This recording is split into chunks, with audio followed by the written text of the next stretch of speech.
Next is Bengal. Bengal gradually broke away from Mughal control under Murshid Ali Khan, who was appointed as a Naib.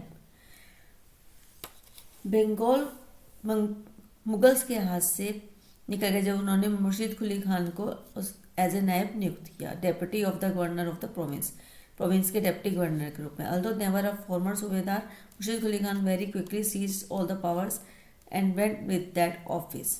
मुर्शिद कुली खान बहुत जल्दी power gain कर ली और उसने office को अपने अधिकार में ले लिया। Like the rulers of the Hyderabad and Awadh, he also commanded the revenue administration of the state.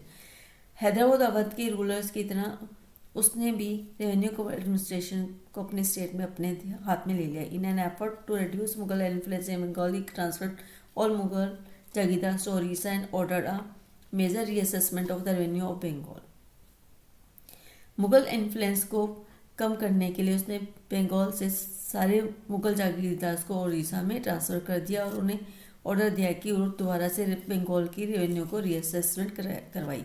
Revenue was collected in cash with great strictness from all जमींदार। रेवेन्यू को कैश में सभी जमींदारों से बड़ी स्ट्रिक्टली कलेक्ट किया जाता था। As a result many zamindar had to borrow money from bankers and money lenders. जिसके रिजल्ट में जमींदार को बैंकर्स और मनी लैंडर्स से मनी उधार लेनी पड़ती थी। Those unable to pay were forced to sell their land to large जमींदार। जो लोग अपने टैक्स को पे करने में या लोन्स को पे करने में सफल होते थे, उन्हें अपनी ज़मीनें बड़े जमींदारों को बेचनी पड़ती थी। The formation of a regional state in 18th century Bengal therefore led to considerable change amongst the zamindars. The close connection between the state and bankers. Regional 18th century में रीजनल स्टेट्स के बनने से बंगाल में बहुत सारे changes आए जमींदार के बीच में, जो कि स्टेट और बैंकर्स के साथ एक क्लोज कनेक्शन था। Noticeable in Hyderabad and Awadh as well was evident in Bengal under the rule of Alivardi Khan 1740 to 1756। During this reign the banking house of Jagat Seth become extremely prosperous. Money lenders और जमींदार के बीच में एक क्लोज कनेक्शन था।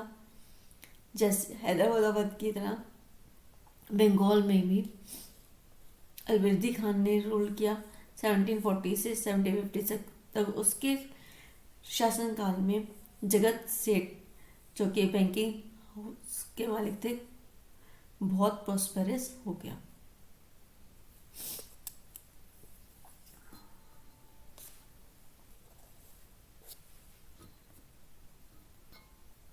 If we take a bird's eye view, we can detect three common features among these states. First, though many of the larger states were established by rest while Mughal nobles, they were highly suspicious of some of the administrative systems that they had inherited, in particular the Jagirdari system. Second, their method of tax collection differed. Rather than relying upon the officers of the state, all three regimes contracted with revenue farmers for the collection of revenue. The practice of Jagirdari, thoroughly disapproved of by the Mughals, spread all over India in the 18th century. Their impact on the countryside differed considerably. The third common feature in all these regional states was their emerging relationship with rich bankers and merchants. These people lent money to revenue farmers, received land and as security, and collected taxes from these lands through their own agents. Throughout India, the richest merchants and bankers were gaining a stake in the new political order. अगर हम तीनों states की पर नज़र डालें तो उससे पता चलता है कि तीनों ही लार्जेस्ट स्टेट्स थी। मुगल नोबल्स उनको इनके ऊपर अधिकार मिले हुए थे, वो टोटली इंडिपेंडेंट थे पॉलिटिकल और इकोनॉमिकल मैटर्स को देखने के लिए, पर वो हाईली सस्पिशियस थे एडमिनिस्ट्रेशन सिस्टम में जो कि उनको मिली हुई थी। इसके लिए उन्होंने पर्टिकुलरली जागीरदारी सिस्टम में उन्होंने जो जागीरदार मुगल एम्पायर्स द्वारा अपॉइंट किए गए थे उनको चेंज किया। उनको टैक्स कलेक्शन को उन्होंने दूसरे मेथड से किया, उन्होंने उसके दोबारा से असेसमेंट्स कराई, फिर उन्हें कलेक्ट किया। उनके तरीके अलग थे, मुगल एम्पायर्स से डिफरेंट थे रेवेन्यू को कलेक्ट करने के। उन्होंने इज्जतदारी को टोटली डिसअप्रूव कर दिया।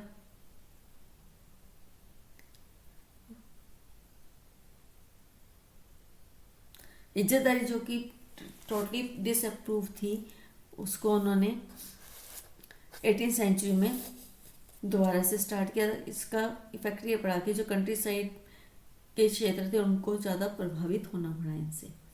जो कॉमन फीचर थी इन रीजनल स्टेट्स की कि इनके रिच बैंकर्स और मर्चेंट के साथ रिलेशनशिप बन गए। ये लोग रेवेन्यू फार्मर्स को धन उधार देते थे और उनसे लैंड एज ए सिक्योरिटी रखते थे और उनसे टैक्सेस लेते थे। ये लैंड रेवेन्यू उनके एजेंट्स की तरह कलेक्ट किया जाता था, जिससे कि रिचेस्ट मर्चेंट्स और बैंकर्स को इन न्यू पॉलिटिकल ऑर्डर से बहुत फ़ायदा हुआ।